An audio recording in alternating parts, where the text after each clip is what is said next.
தூயாவியாரின் பெயராலே.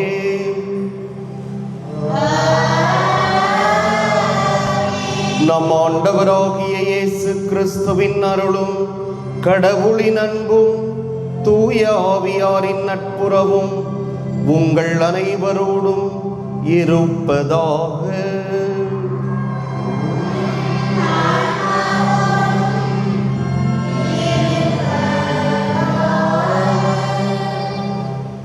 சகோதர சகோதரிகளே, தூய மறை நிகழ்வுகளை கொண்டாட நாம் தகுதி பெறும் பொருட்டு நம் பாவங்களை ஏற்றுக்கொள்வோம். எல்லாம் உள்ள இறைவனிடமும்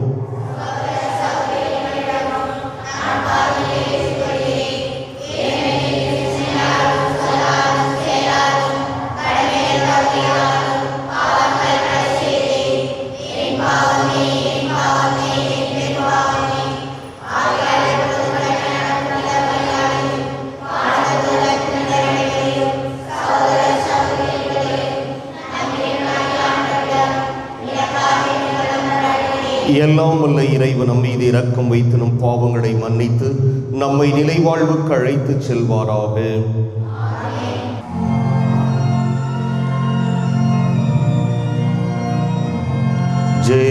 ஜெபிப்போமாக. ஆண்டவரே, உம்முடைய மக்களின் தாழ்மையான வேண்டல்களுக்கு பரிவிரக்கத்துடன் செவி சாய்க்க உம்மை வேண்டுகிறோம். அதனால் தாங்கள் செய்ய வேண்டியதை அறியவும் அறிந்ததை நிறைவேற்றவும் அவர்களுக்கு ஆற்றல் அருள்வீராக. உம்மோடு தூய ஆவியாரின் ஒன்றிப்பில் இறைவனாய் என்றென்றும் வாழ்ந்து ஆட்சி செய்கின்ற அவர் வழியாக உம்மை மன்றாடுகின்றோம்.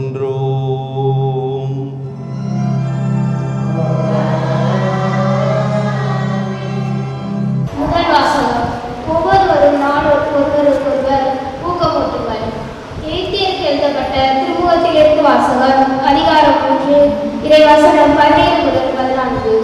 சகோதர சகோதரிகளே, தூய ஆவியார் கூறுவது, இன்று நீங்கள் அவரது குரலை கேட்பீர்கள் என்றால் பாலைநிலத்தில் சோதனை நாளுக்கு கிளர்ச்சியின் போது இருந்தது போல உங்கள் இதயத்தை கடினப்படுத்திக் கொள்வீர்கள்.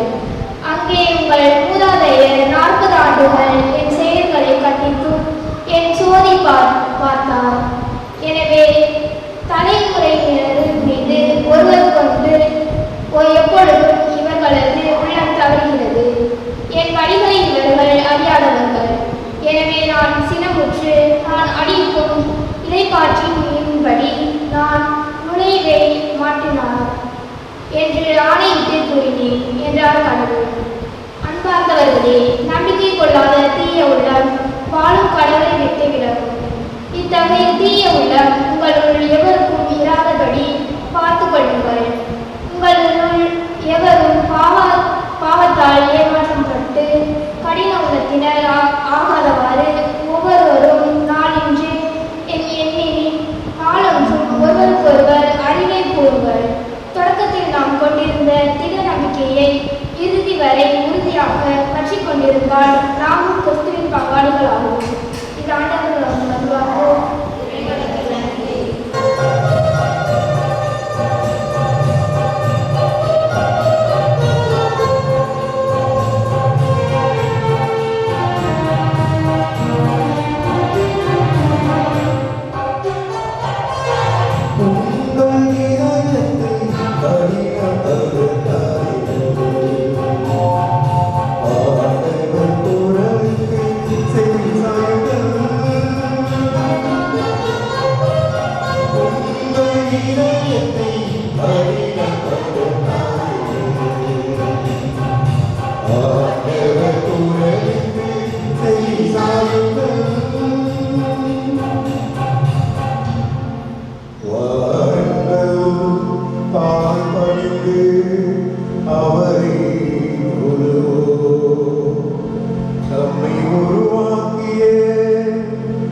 பாலைநிலத்தில் மாசாவிலும் செய்தது போல் உங்கள் இதயத்தை கடினப்படுத்தி கொள்ளாதீர்கள். அங்கே உங்கள் போராளே என்னை சோதித்தனர். என் செயல்களை கண்டிருந்தும் என்னை சோதித்து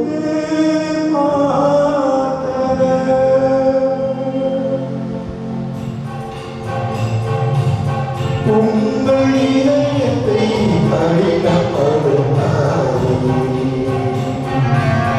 ஆண்டவர் குரலுக்கு செவி கொடுங்கள். உங்கள் இதயத்தை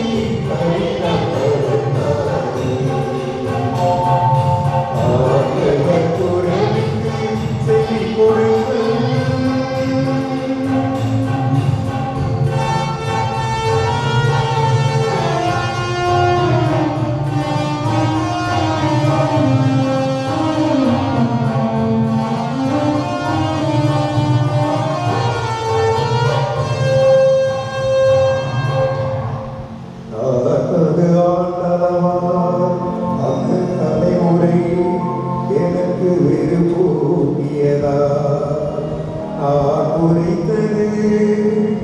அவர்கள் உறுதியற்ற உள்ளம் கொண்ட மக்கள் என் வழிகளை அறியாதவர்கள்.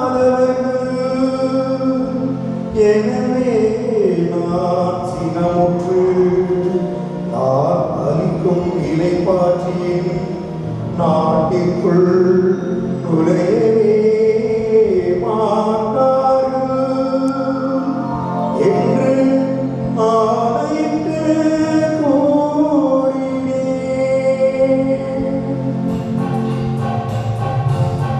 உங்கள் இதயத்தை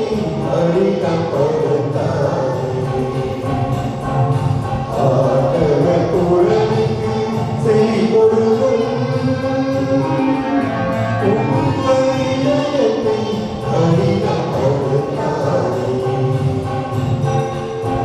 ஆண்டவர் குரலுக்கு செவி கொடுங்கள்.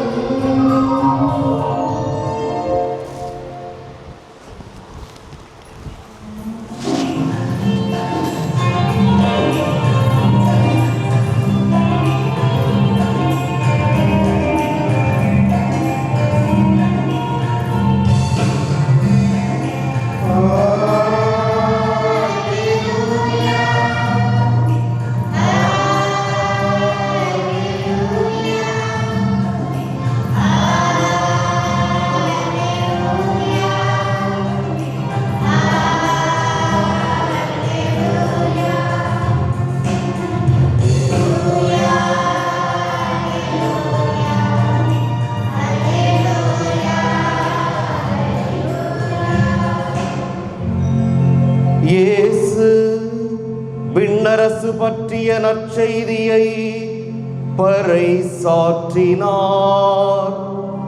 மக்களிடையே இருந்த நோய் நொடிகள் அனைத்தையும் குணமாக்கினார்.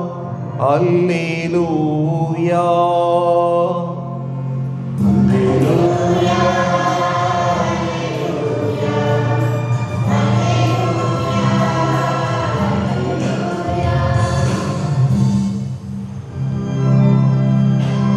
ஆண்டவர் உங்களோடு இருப்பாராக.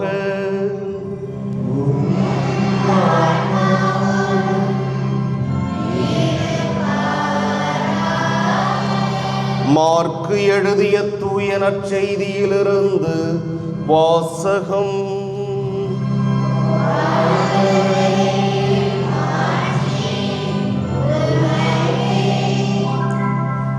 முதல் அதிகாரம் இறைவாக்குகள் 40 தொடக்கம் 45 இறுதியாக. ஒரு நாள் தொழுநோயாளர் ஒருவர் இயேசுவிடம் வந்து, நீர் விரும்பினால் எனது நோயை நீக்க உம்மால் முடியும் என்று முழந்தாள் படியிட்டு வேண்டினார். இயேசு அவர் மீது பரிவு கொண்டு தமது கையை நீட்டி அவரை தொட்டு அவரிடம், நான் விரும்புகிறேன், உமது நோய் நீங்குக என்றார். உடனே தொழுநோய் அவரை விட்டு நீங்க அவர் நலமடைந்தார். பிறகு அவரிடம், இதை யாருக்கும் சொல்ல வேண்டாம், கவனமாயிரும். ஆனால் நீர் போய் உம்மை குருவிடம் காட்டி நோய் நீங்கியதற்காக மோசே கட்டளையிட்டுள்ள காணிக்கையை செலுத்தும்.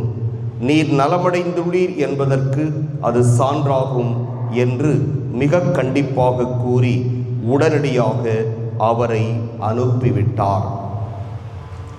ஆனால் அவர் புறப்பட்டு சென்று இந்த செய்தியை எங்கும் அறிவித்து பரப்பி வந்தார். அதனால் இயேசு எந்த நகருக்குள்ளும் வெளிப்படையாய் செல்ல முடியவில்லை. வெளியே தனிமையான இடங்களில் தங்கி வந்தார். எனினும் மக்கள் எல்லா இடங்களிலிருந்தும் அவரிடம் வந்து கொண்டிருந்தார்கள்.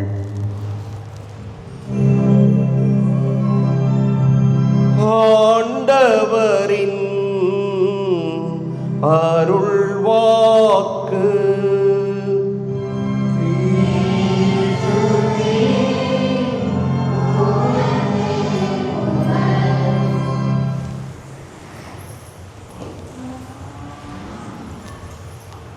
இன்றைய நற்செய்தியை கவனிச்சிங்களா? யார் வர்றா அதில்? தொழுநோயாளர் வர்றார். வந்து இயேசுகிட்ட என்ன கேட்குறார்? நீர் விரும்பினால் என்னை குணமாக்கும் அப்படின்னு சொல்றாரு. குணமாக்க உம்மால் முடியும். நீர் விரும்பினால் என்னை உம்மால் குணமாக்க முடியும். அதான் நம்பிக்கை. முடியும் என்று சொல்லுகிறார். இயேசு குணமாக்குனாரா இல்லையா? குணமாக்குனாரா இல்லையா?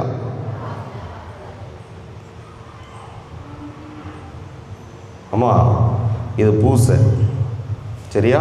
இந்த மாதிரிலாம் செய்யக்கூடாது, தப்பு.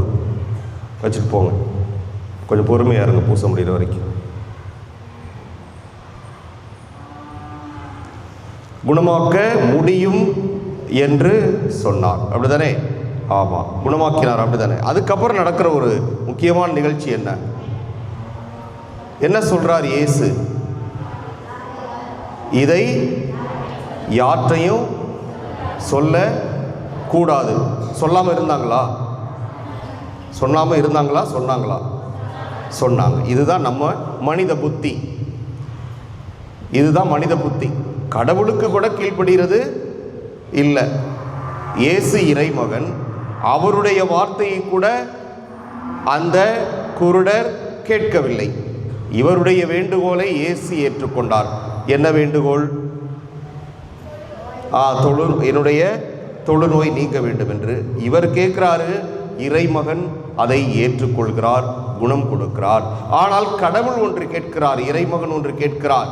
என்ன? இதை போய் நீ யார்ட்டையும் சொல்லாத அப்படின்னு சொல்றார். அவன் என்ன செய்யறான்? கடவுளுடைய கட்டளையை மீறுகிறான். இதைத்தானே ஆதாம் ஏவாள் செஞ்சாங்க. அதனால தானே பாவம் தொற்றிக்கொண்டது. ஆதாம் ஏவாள் இதைத்தான் செஞ்சாங்க. அதனால தான் பாவம் தொற்றிக்கொண்டது. இங்கே பார்க்குறோம், இயேசுவனுடைய வார்த்தையை அவன் மீறுகிறான். அவன் மீறிட்டான். ஆனால் கடைசியில் பிரச்சனை யாருக்கு வருது? இயேசுவுக்கு. எந்த அளவுக்கு பிரச்சனைனா, அவர் தனிமையான இடத்துல போய் ஒளிவு மறைவாக வாழ வேண்டிய ஒரு சூழ்நிலை இயேசுவுக்கு வருவதை பார்க்கிறோம். இதுதான் மனித குணம். யாரு நன்மை செய்தார்களோ அவர்களுக்கு தீமை செய்வது, இதுதான் மனித புத்தி. அதனால தான் மனித சமுதாயத்தில் நிறைய பேர் உருப்படாமல் இருக்கிறோம்.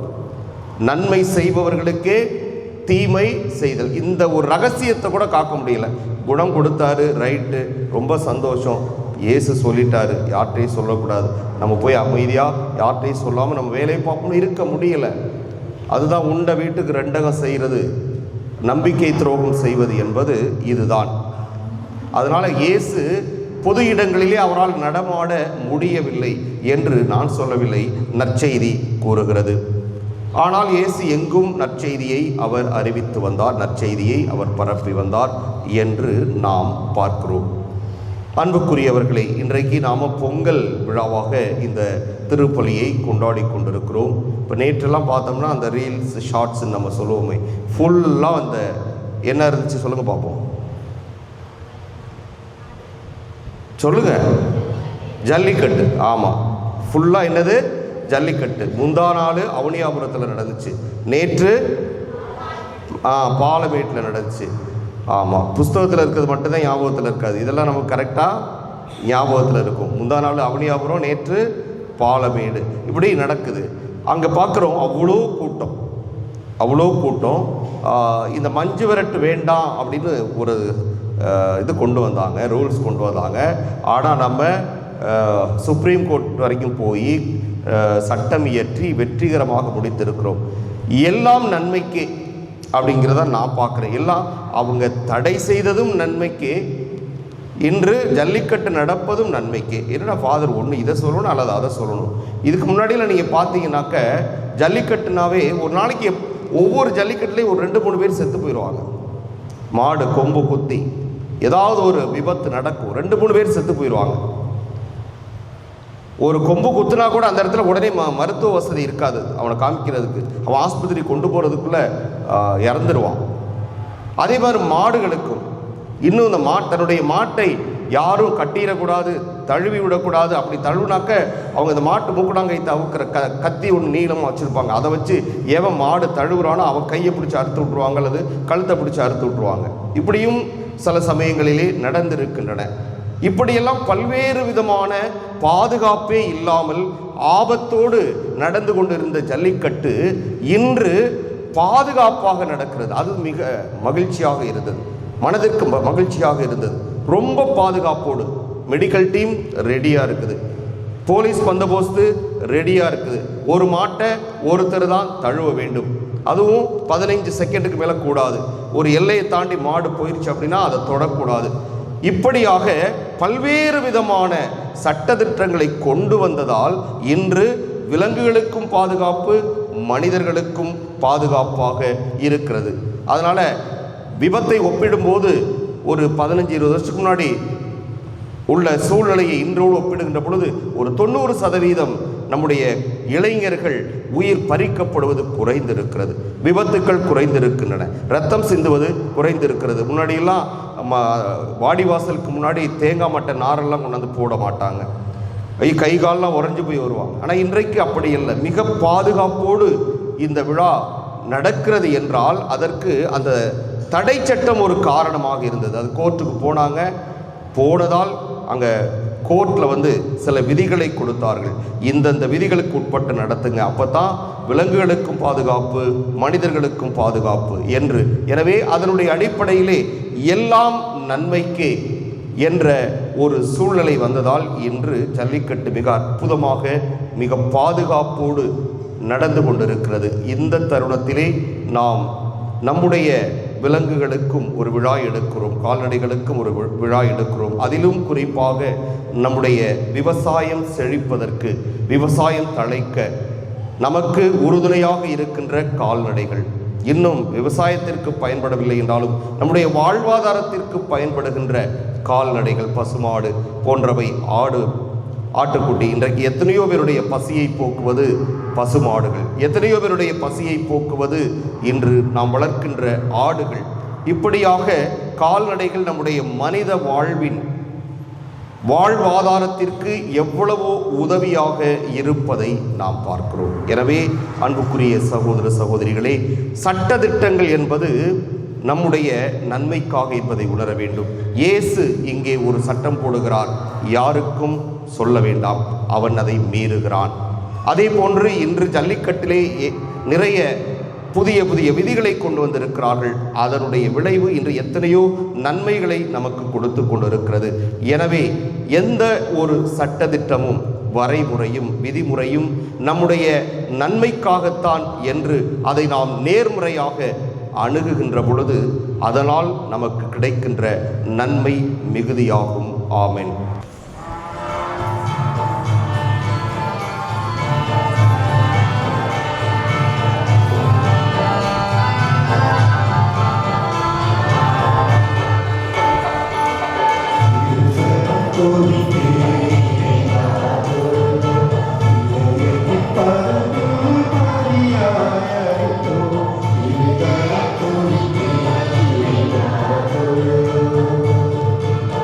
ஆண்டவரை அனைத்துலக நெறிவாளை வாழ்க்கை பெறுவீராக வளர்மையில் நாம் தப்பத்தை பெற்றுள்ளோம். நீளத்தின் விளைவு மனித உழைப்பின் பயணமான தப்பத்தை ஒப்புக் கொடுக்கின்றோம். இது எங்களுக்கு வாழ்வழிக்கும் அப்பமாக மாறும். இறைவன் வாழ்க்கை பெறுவாராக.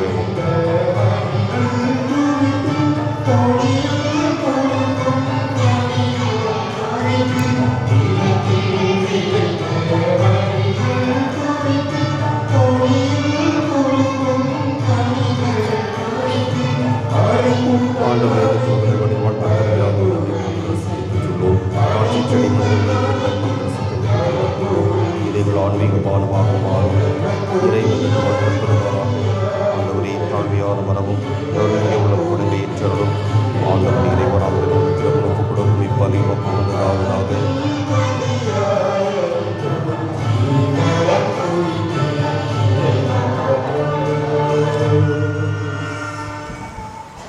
சகோதர சகோதரிகளே, என்னுடையதும் உங்களுடையதுமான இப்பலி எல்லாம் உள்ள தந்தையாக இறைவனுக்கு ஏற்றதாகும்படி மன்றாடுங்கள்.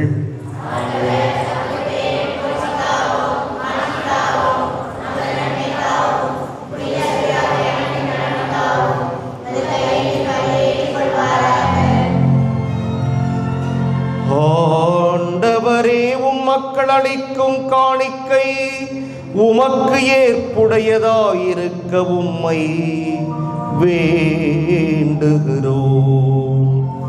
அதன் வழியாக அவர்கள் புனிதம் அடைந்து இறை பற்றுதலோடு நாங்கள் வேண்டுவதை பெற்று கொள்வார்களாக. எங்கள் ஆண்டவராகிய கிறிஸ்து வழியாக உம்மை மன்றாடுகின்றோம்.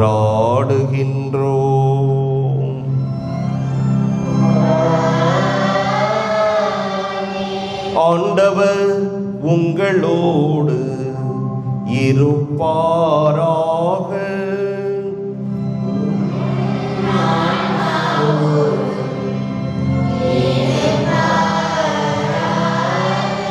இதயங்களை மேலே எழுப்புங்கள்.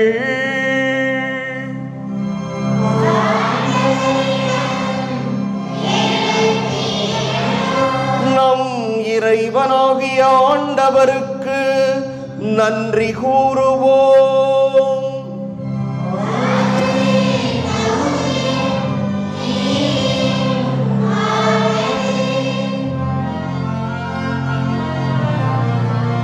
தூயவரான தந்தையே, உம் அன்பார்ந்த மகன் இயேசு கிறிஸ்து வழியாக எந்நாளும் எவ்விடத்திலும் நாங்கள் உமக்கு நன்றி செலுத்துவது மெய்யாகவே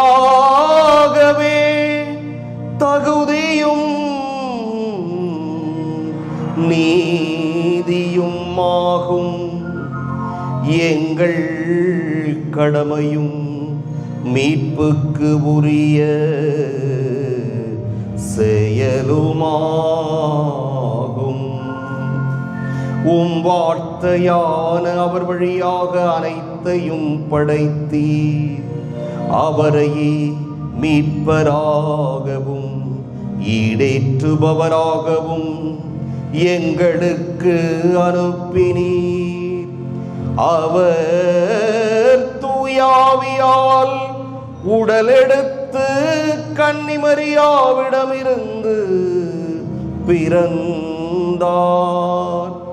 அவர் உமது திருவுளத்தை நிறைவேற்றி புனித மக்களை உமக்கு பெற்றுத்தர தம் கைகளை விரித்து பாடுபட்டார். இவ்வாறு அவர் சாவை வென்று உயிர்ப்பை வெளிப்படுத்தினார். ஆகவே வானதூதரோடும் புனிதர் அனைவரோடும் சேர்ந்து நாங்கள் உமது மாட்சியை புகழ்ந்துரைத்து ஒரே குரலாய் பாடுவதாவது:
மெய்யாகவே தூயவர், தூய்மை அனைத்துக்கும் ஊற்று.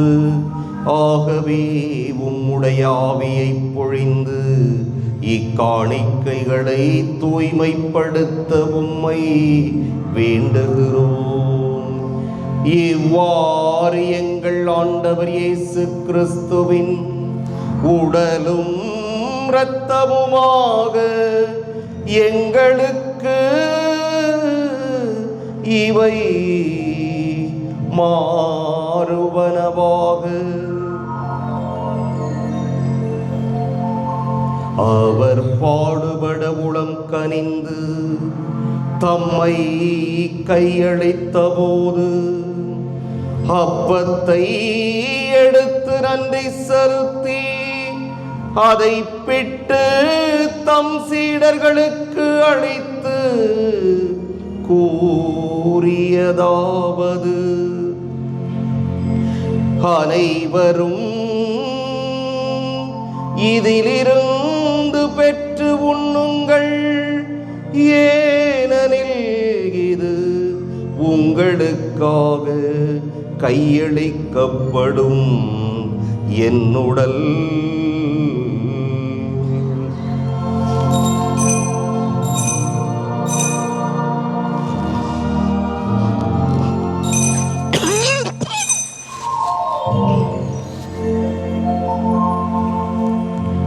அவ்வண்ணமே இரவு விருந்தை அருந்திய பின்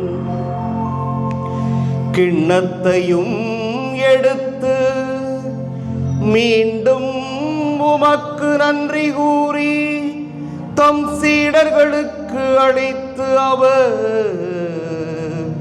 கூறியதாவது: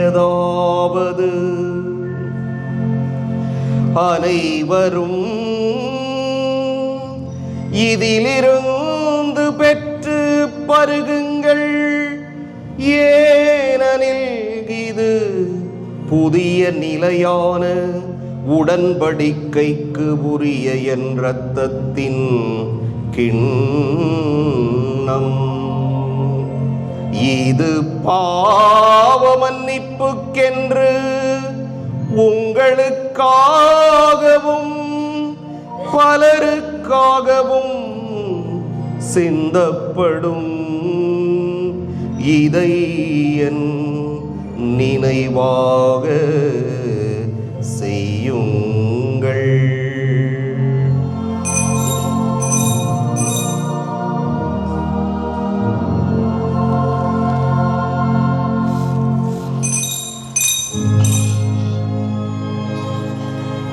நம்பிக்கையின் மறைபொருள்.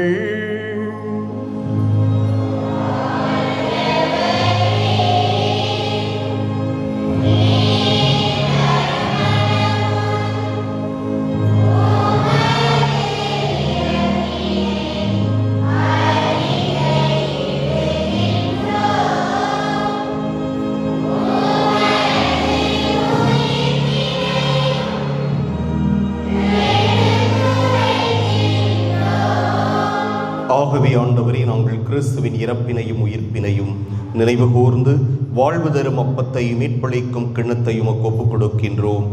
உம் திருமுன் நின்று உமக்கு ஊழியம் புரிய தகுந்தவர்கள் என எங்களை ஏற்றுக்கொண்டீர். எனவே உமக்கு நன்றி செலுத்துகிறோம். மேலும் கிறிஸ்துவின் உடலிலும் இரத்தத்திலும் பங்கு கொள்ளும் எங்களை தூய ஆவியார் ஒன்று சேர்க்க வேண்டும் என உம்மை தாழ்மையுடன் மன்றாடுகின்றோம்.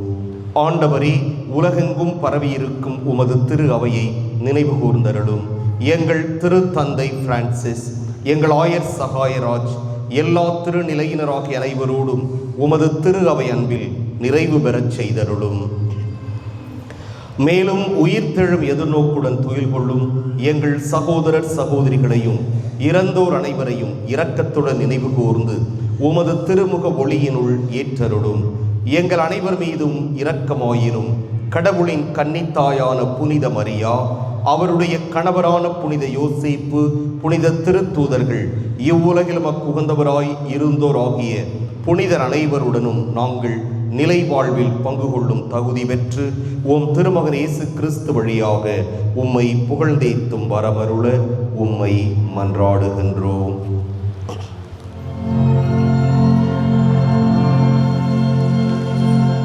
இவர் வழியாக இவரோடு இவரில் எல்லாம் வல்ல இறைவனாகிய தந்தையே, தூய ஆவியாரின் ஒன்றிப்பில் எல்லா புகழும் மாட்சியும் என்றென்றும் உமக்கு உரியதே.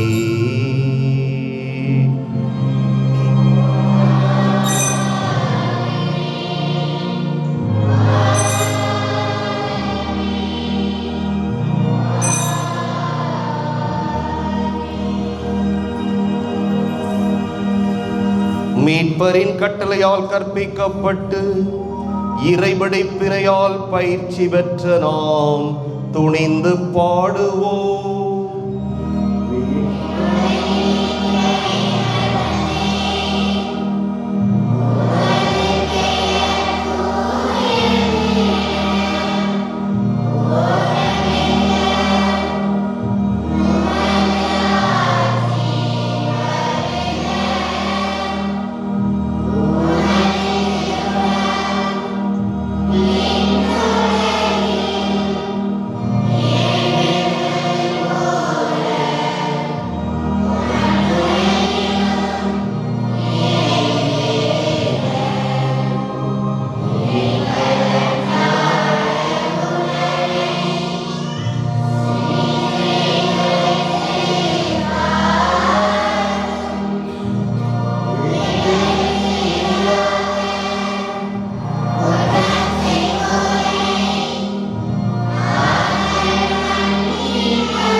தீமை அனைத்திலிருந்தும் எங்களை விடுவித்து எங்கள் வாழ்நாளில் அமைதியை கனிவுடன் அருள உம்மை மன்றாடுகிறோம்.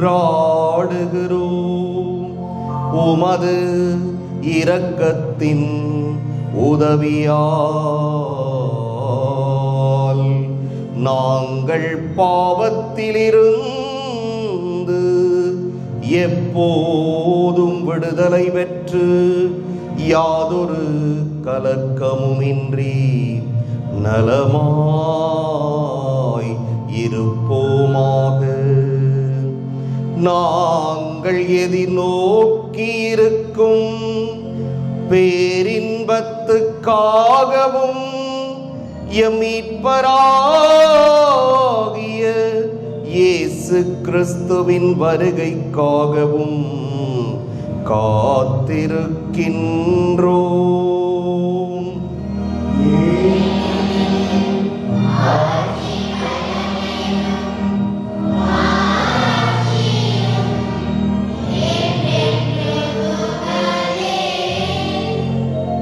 ஆண்டவரே இயேசு கிறிஸ்துவே, அமைதியை உங்களுக்கு விட்டுச் செல்கிறேன், என் அமைதியையே உங்களுக்கு அளிக்கின்றேன் என்று உம் திருத்தூதர்களுக்கு மொழிந்தீரே.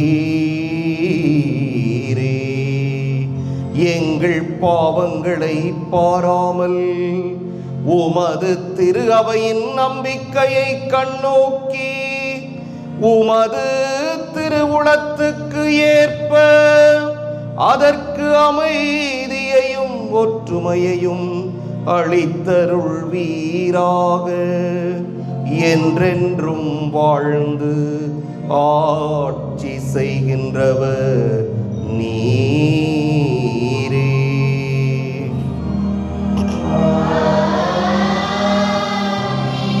ஆண்டவருடைய அமைதி உங்களோடு என்றும் இருப்பதாக.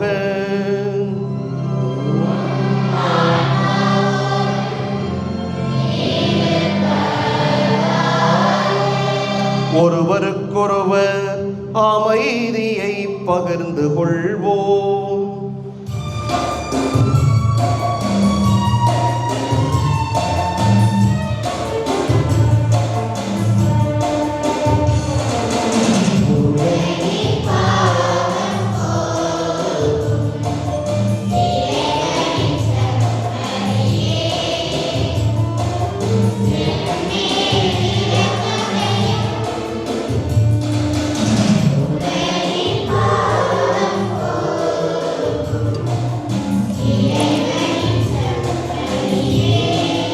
எம்டி பாத்திரத்தை எடுத்துட்டு வா.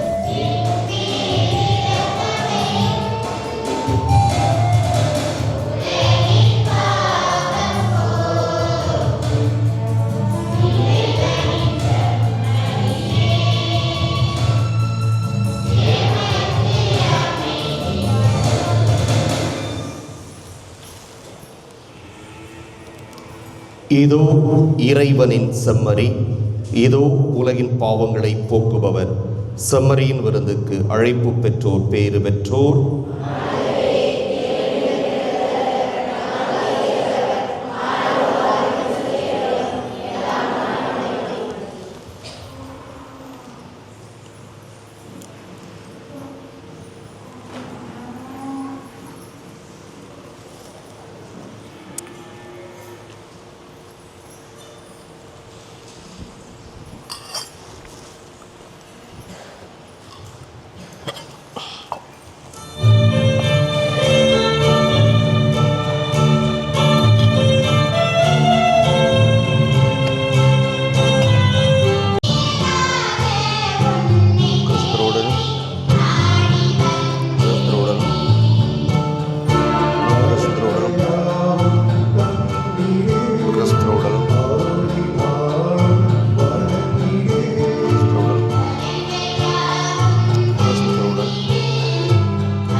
கிறிஸ்துவின் திருவுடல். ஆமென்.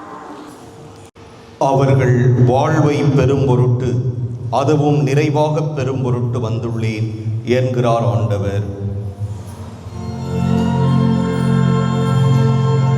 மன்றாடுவோமாக.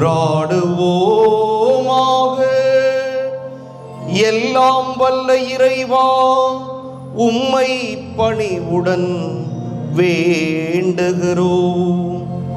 அதனால் அருள் அடையாளங்களால் புத்துயிர் பெற்ற நாங்கள் உமக்கு ஏற்புடைய வாழ்வால் பணிபுரிய கனிவுடன் எங்களுக்கு அருள்வீராக. எங்கள் ஆண்டவராகிய கிறிஸ்து வழியாக உம்மை மன்றாடுகின்றோம்.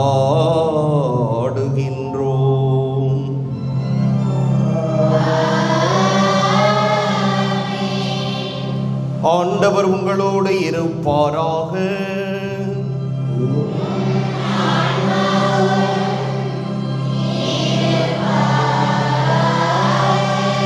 எல்லாம் வல்ல இறைவன் தந்தை, மகன், தூய ஆவியார் உங்களுக்கு ஆசி வழங்குவாராக.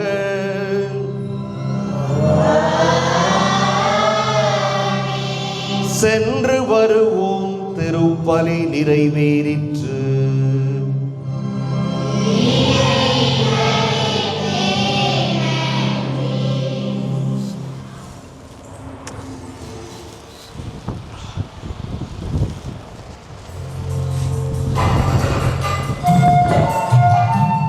மாடு மந்திரிக்கிறதுக்கு இது எல்லாத்துலேயும் தீர்த்த வேணும்.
ஆண்டவரை வாழ்த்துங்கள். ஆண்டவரை ஆண்டவரே, நீங்கள் எல்லாம்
ஆண்டவரே மன்றாடுகிறோம்.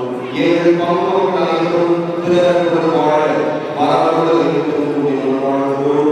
புனித அந்தோனியார் வழியாக ஆண்டவரே மன்றாடுகிறோம். எங்களுக்கு பூர்வமான நடைமுறை செய்து நல்ல விளைச்சல் அளித்தவர்கள் என்று உங்களை வாழ்கிறோம். புனித அந்தோனியார் வழியாக ஆண்டவரே மன்றாடுகிறோம். எங்கள் நல்வாழ்வுக்காக உலகில் கொடுத்திருக்கும் இந்த வாழ்வுகள் நோயற்று எங்களுக்கு நன்கு பயன்பட வேண்டும். எங்கள் அனைவருக்கும் உண்மையில் உலகம் மறுமையில் பெரிய வாழ்வு அளித்தவர்கள் என்று வாழ்கிறோம். புனித அந்தோனியார் வழியாக உயிரின் அனைத்தையும் படைப்பாளர் இறைவா, நீர் போற்றப்படுவீராக. அனைத்து கலங்கள் மாயை வாழ்கின்றன, அவை சிறந்தவர்களின் நன்மை புகழையும் பாதுகாக்கின்றன. உமது பெருமையால் மக்கள் அன்புடன் போடுவதும் விவேகத்துடன் ஒரு திருமணத்துக்கு ஏற்ப பயன்படுத்துவதால் அனைத்தையும் படைத்து காப்பவரால் புகழும் அருள்வீராக. ஆமென். ஆண்டவரே, இந்த கூட்டல் வழியாக எங்களுக்கு இலக்குகளுக்கு இங்கிருந்தவர்களுடைய குடும்பத்தையும் நிலங்களையும் வேலைகளையும் ஆழ்வார்களையும் ஆசிரியர்களும் உமது வல்லமையால் அனைத்து நோய்களிலிருந்தும் இவர்களை காப்பாற்றுகிறோம். ஆமென். எல்லாம் தந்தை மகன் தூய ஆவியார் எங்களுடைய பாவங்களை அனைத்தையும் ஆசீர்வதிப்பாராக. ஆமென்.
Halo. Halo, bismillah. Halo.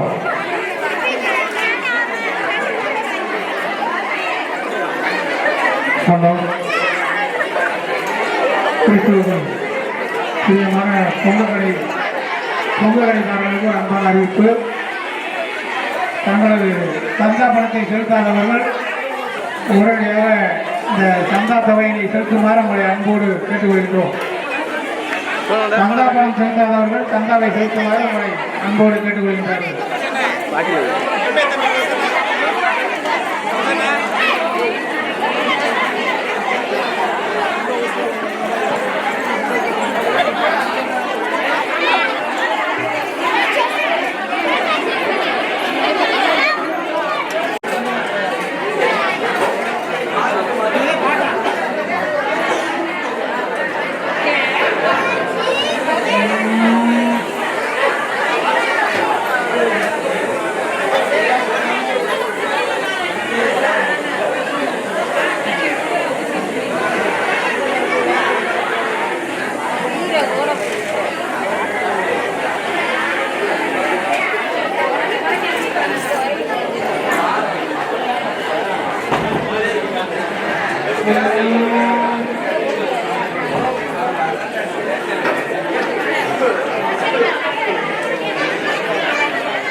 மாட்டு பொங்கல். Happy birthday.